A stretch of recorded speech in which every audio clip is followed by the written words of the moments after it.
I would like to start this video off by making a disclaimer. I did not make this video for politically extreme reasons. I just find alt-left ideology absurd. The claim that intersex is a third sex has been proven wrong time and time again. The reason for there being two sexes is due to anisogamy. It is the fusion of two gametes that differ in size. Gametes are mature sex cells that carry half a set of chromosomes, and the evolutionary advantage to anisogamy is that the fusion of two genetically distinct gametes will produce genetically diverse offspring. This can cause means that a species will have many unique mutations among its members, which then means more chances for a species to better adapt to its environment. But most importantly, sex cells define sex. Male designates organisms whose biological function is to produce small gametes, sperm, and female designates organisms whose biological function is to produce large gametes, ova. And being male or female is assigned at birth by chromosomes, XX for females, XY for males, in special cases like XXY, which is still male. A third sex would be a new gamete or a new means of reproduction. A third gamete would be revolutionary for evolution in biology and has never been observed. Furthermore, intersex only exists in plants and insects. And for the case that somebody is born with both genitals, this does not mean you can have both sex cells. Most affected individuals are infertile, but ovulation or spermatogenesis is possible. If a man feels and acts like a cow, does that then make him into a cow? This strange condition of theanthropy has been described by a medieval tale. According to Persian traditions, the Buyid prince Marsh al-Dalwa has a delusion that he is a cow, making the sound of a cow and asking to be killed so that his flesh can be consumed.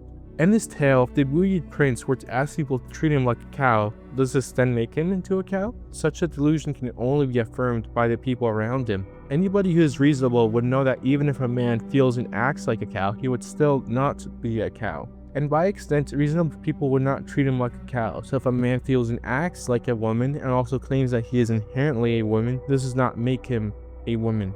Your chromosomes determine if you're male or female, and to claim that a man can be a woman or vice versa is as absurd as believing yourself to be a cow because you feel like you're a cow. And similar to saying that you can switch from being a carrier of sperm cells to being a carrier of ovary cells without actually making the switch. There's also the issue that children are sometimes taught that they are born in the wrong body.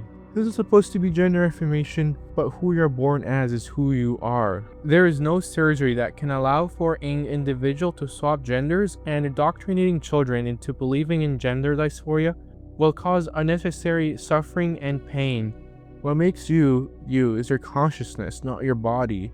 For example, if you as a man believe yourself to be a woman, then according to yourself, you already are a woman.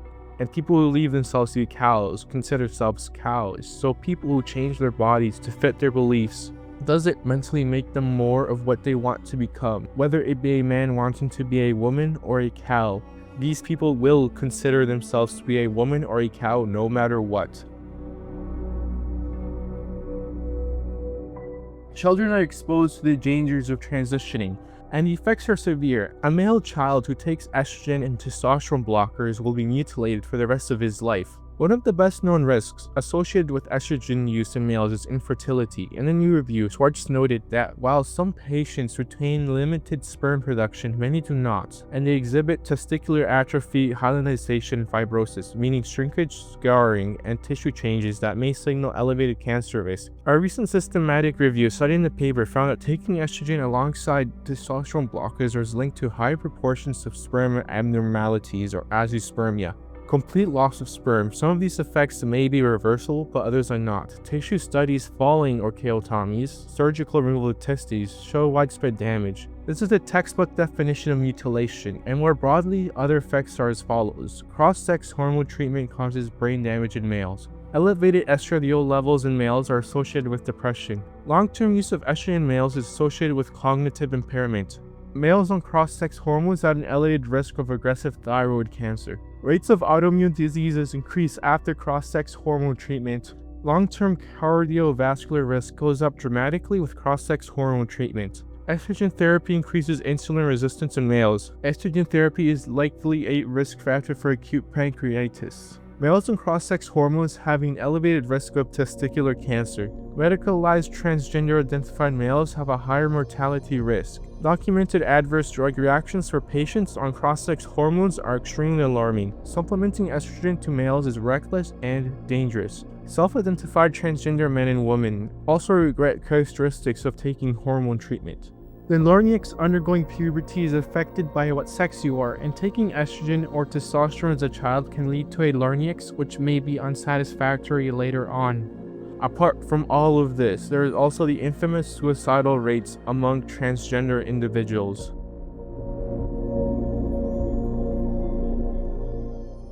Gender roles are not merely social. All animals which have male and female counterparts have different roles in the family by biological and evolutionary needs, but in humans, gender roles as per biological evolutionary necessity have always existed. Males naturally producing more testosterone than females promotes greater muscle mass, strength, and aggression. Apart from that, males are usually taller, have greater bone density, and significantly more hair. Such physical differences make for gender-specific sport categories. This source goes into detail on differences between males and females. Beyond physical differences, male and female brains are organized in measurably distinct ways. Neuroimaging research shows that men, on average, have higher overall brain volume, particularly in regions involved in spatial processing, such as the parietal cortex and hippocampus. These capacities have been critical for navigating large territories, tracking prey, coordinating hunting strategies, tasks primarily performed by males in hunter-gatherer societies. In contrast, women exhibit proportionally greater cortical volume in areas associated with language, social cognition, and emotional regulation, including the prefrontal cortex and parts of the limbic system. These regions support abilities essential for nurturing children, maintaining social cohesion, and interpreting nuanced emotional cues, skills central to the cooperative caregiving foraging roles typically undertaken by females. Evidence for these claims is found here. Men do better at spatial tasks and mathematical problem solving. Women do better in verbal fluency, articulation, and verbal memory tests. Furthermore, in early hunter-gatherer communities, females looking to get pregnant would have to look for a mate which would be best suited to protect and provide for her during pregnancy, as she cannot do so for herself during this phase. In turn, a male would have to be able to protect and provide to the best of his ability, and this is one of many reasons to the existence of testosterone, which serves as purpose of enhancing male reproductive success. Gender roles have always been on the basis of physical and mental differences, and this is why male and female toys exist for children. So although gender roles have social aspects, they will always be based on biology. The previous segments in this video would be described as cisgender ideology by the alt-left. They claim that cisgenderism delegitimizes a person's own understanding of his own body is absurd. Sex is determined by sex cells, and furthermore, there are mental and physical differences between human males and females. The human body is explained through biology and evolution, not social constructs.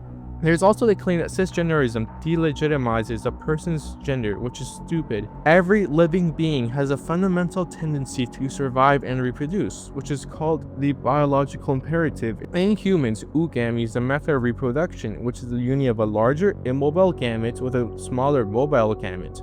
And since sex is determined by sex cells, your sex and biological imperative will make you naturally inclined to want to reproduce with the opposing sex and therefore be attracted to the opposing sex. So if a man wants to pretend to be a woman, he would never be able to completely overcome the biological imperative to want to combine his sperm cells with the ovary cells of a woman. Apart from this, there's also mental and physical differences in men and women, as well as the fact that gender roles are rooted in biology as per the previous segments.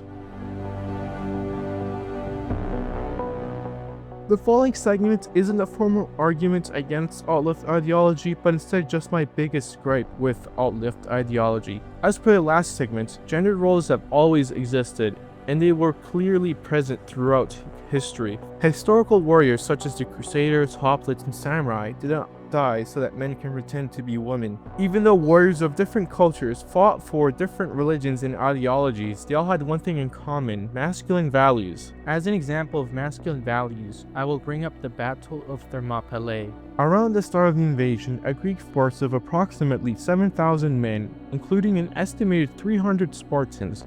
After the second day, a local resident named Ephialtes revealed to the Persians the existence of a path leading behind the Greek lines.